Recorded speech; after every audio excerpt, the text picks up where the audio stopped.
Selamat mendengarkan cerita novel fiksi.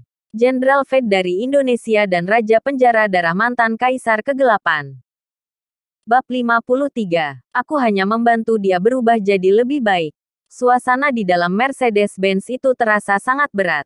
Entah itu Liana yang duduk di kursi penumpang depan, maupun orang tuanya yang duduk di kursi belakang. Mereka semua belum terbangun dari rasa terkejut mereka atas apa yang terjadi barusan. Lintang terlihat sangat kejam dan ganas ketika bertarung. Dan Tuan Umar yang terkenal itu sangat menghormati Lintang. Setelah menyaksikan semuanya, tiba-tiba mereka merasa seolah menantu ini terselubung selimut misteri yang sangat tebal. Dia seakan berubah menjadi seseorang yang sangat asing dan misterius. Setelah beberapa lama, akhirnya Liana tidak bisa lagi menahan perasaannya dan membuka mulutnya untuk bertanya. Lintang, tidakkah kamu pikir harus memberi kami penjelasan? Penjelasan. Lintang mematung sesaat mendengar kata-kata Liana. Dia melirik ekspresi Siswanto dan Astrid di kursi belakang. Sebelum dia tersenyum dan berkata, Ayah, Ibu, jangan menatapku seperti itu. Aku memang pernah belajar seni bela diri dulu. Tetapi aku sudah melupakan semuanya. Hah, lupa. Pasangan suami istri itu kehilangan kata-kata untuk menanggapinya. Hanya dengan tangan kosong, dia mematahkan kaki dan lengan lebih dari 20 pria berbadan kekar yang membawa senjata. Masih berani juga dia berkata bahwa dia telah melupakan semuanya. Kalau dia anggap dia sudah lupa, lalu mau dia namakan apa kejadian tadi? Menyembelih binatang ternak. Sudut mulut Siswanto berkedut. Dan dia terlihat seperti hendak mengatakan sesuatu namun pada akhirnya tetap diam saja. Hanya Liana saja yang masih terus mendesak. Oke. Tidak usah bicarakan apakah kamu tahu seni bela diri atau tidak. Bagaimana dengan Tuan Umar?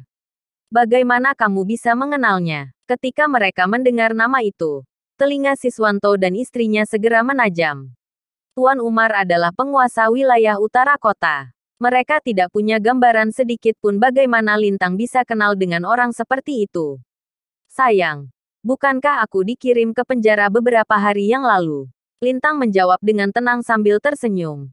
Kebetulan aku masuk di sel yang sama dengan si botak itu. Saat itu, dia ingin memberi pelajaran padaku. Jadi aku mencoba berkompromi dengannya dan meyakinkan dia supaya mau berubah. Apa? Mendengar penuturan Lintang, bibir mereka berkedut lagi. Membantu dia berubah. Mereka tidak bisa membayangkan bagaimana seorang pria kejam seperti Tuan Umar, yang suka asal main sambar orang dengan pedangnya, mau berubah hanya dengan dinasihati. Lintang, apa kamu pikir kami orang bodoh? Bentak Liana. Matanya melotot dan wajahnya yang cantik memerah karena marah. Katakan, apa kamu mengalahkan Tuan Umar sebelumnya? Kalau tidak, bagaimana bisa dia bersikap sangat sopan padamu? Tidak hanya Liana, bahkan Siswanto dan Astrid pun memiliki pemikiran yang sama. Mendengar kata-kata Liana, Lintang buru-buru menggelengkan kepalanya dan berkata dengan serius. Sayang, aku bersumpah, aku bukan orang biadab. Aku tidak pernah sedikit pun menyentuh pria itu. Dia benar-benar tidak berbohong. Lagi pula, Tuan Umar saat itu ketakutan setengah mati bahkan tanpa perlu Lintang mengangkat satu jari pun. Jika dia benar-benar menyakiti Tuan Umar, pria itu sudah akan ada di dalam peti mati sekarang. Hah, alis Liana berkerut memperhatikan ekspresi Lintang. Dan memang nampaknya pria itu tidak berbohong. Namun, dia masih merasa sulit untuk percaya bahwa seseorang seperti Tuan Umar bisa berhasil diubah olehnya hanya dengan kata-kata saja, dan tidak menggunakan kekerasan. Rasanya terlalu sulit dipercaya. Baiklah. Karena kita sudah membereskan semuanya, maka tidak apa-apa. Seutas senyum muncul di wajah Siswanto. Meskipun ketakutan, pria parubaya itu jadi merasa bahwa semakin dia menatap menantunya itu, semakin senang dia. Dan dia tidak sendirian. Di sampingnya, tatapan Astrid kepada Lintang sudah jauh melembut dari kemarin-kemarin. Dan dia juga berkata, Bocah, kamu harus lebih menahan diri mulai sekarang. Kamu pasti telah menyinggung seseorang. Itulah sebabnya mereka berusaha menghancurkanmu. Kalau ada lain kali, kami tidak akan bisa membantumu. Meskipun kata-katanya kasar, Astrid tidak dapat menyembunyikan senyum di sudut bibirnya. Segera, 4 orang itu tiba di rumah. Ketika menyalakan televisi, mereka disambut dengan berita yang membuat mereka tercengang. Kami akan terus melaporkan persaingan antara pengobatan Cina dan pengobatan Barat.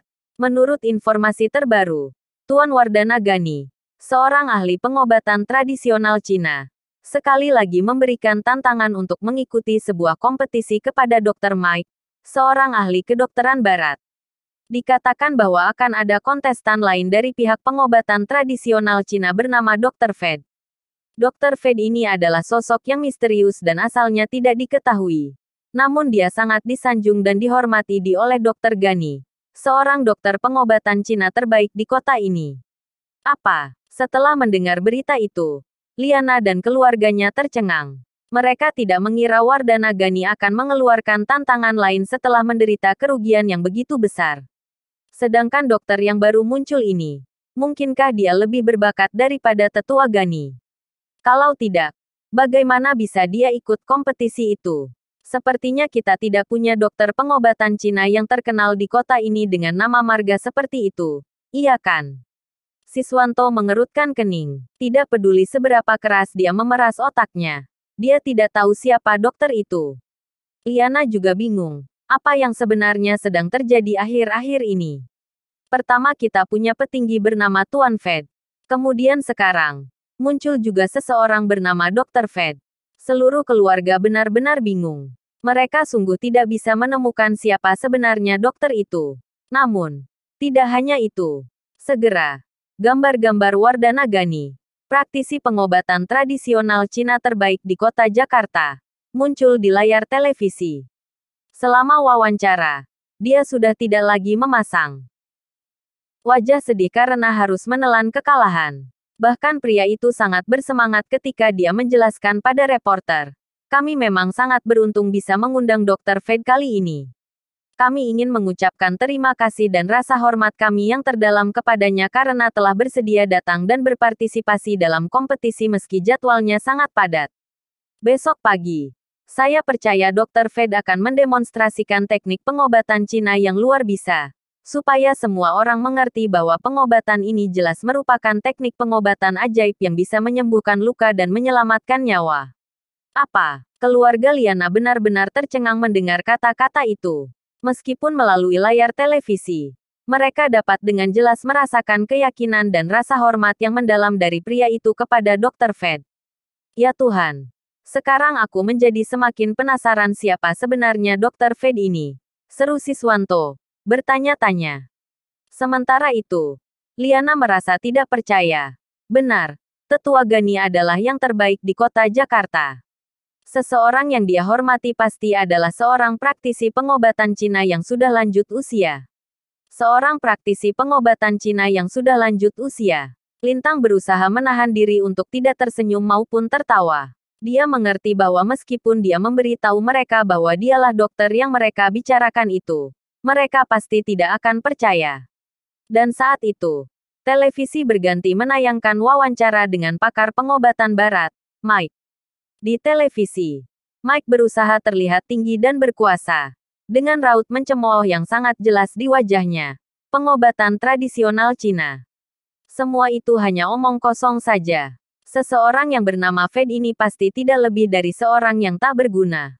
Di kompetisi besok, aku kan merawat Tuan Barma, dan juga mendapatkan pasien lain dengan kondisi yang mirip untuknya. Lihat saja. Besok, aku akan membuat seseorang bernama Fed itu berlutut dan memohon belas kasihan padaku saat aku menghancurkannya dengan keahlianku dalam pengobatan Barat.